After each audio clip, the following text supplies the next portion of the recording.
प्रतिलेखन संख्या 32। Dictation start होगा 5 सेकंड बाद। स्टार्ट। श्रीमान, मैं आपको बताऊंगा कि खेती में सुधार के बारे में हमारे कुछ लोगों का क्या विचार है। हमने विभिन्न दृष्टिकोणों से अलग अलग विचार किया है।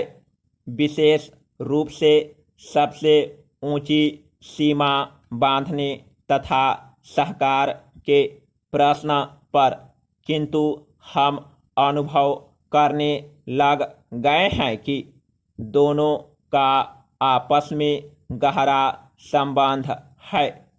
अगर हमारे देश में बड़े बड़े फार्म होते तो यह कल्पना की जा सकती है, भले ही आप इससे सहमत न हो, कि उनका कार्य संचालन दक्षता से होता और उत्पादन भी बहुत बढ़ सकता और साथ ही साथ आधुनिक तौर तरीकों का विस्तार हो सकता। भारत की मूल समस्या यह है कि यहाँ जोत की भूमि छोटी है और टुकड़ों में बटी है। साधारण तौर पर मैं कहूँ कि यह 1, 2 या 3 एकड़ है। इतनी छोटी जोत की भूमियों से हमारे किसान केवल अपना काम भर चला सकते हैं, लेकिन आधुनिक तौर तरीकों को अपनाने में बहुत कम प्रगति करेंगे। अब सबसे ऊंची सीमा बांध देने से ऐसा भी हो सकता है कि कुछ एक जो बड़े फार्म हैं उनमें काट छाट हो, जो कि प्रयोजन भी है।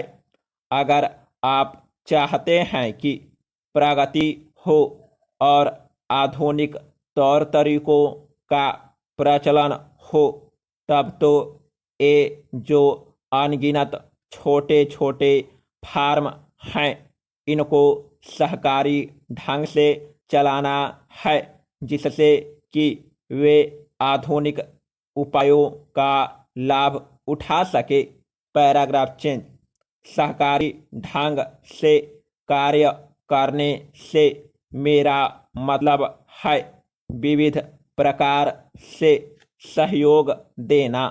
हम सोचते हैं कि पहला कदम सहकार होना चाहिए और ऋण के अलावा अन्य कई प्रकार से भी सहायता की जा सकती है, जैसे वस्तुओं को खरीदना और बेचना, बीज, खाद तथा इसी प्रकार की वस्तुओं को दिलाना। दूसरा कदम है सहकार।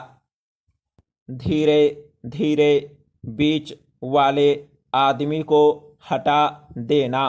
फिर दूसरी स्थिति आती है जिसको मिलजुल कर खेती करना कहते हैं, यद्यपि उसमें भूमि पर अधिकार बना रहता है।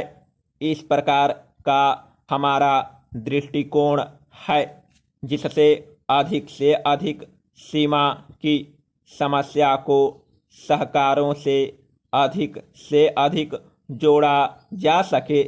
नहीं तो उत्पादन गिर जाने का भय है। यह एक जटिल समस्या है जिस पर मनन हो रहा है।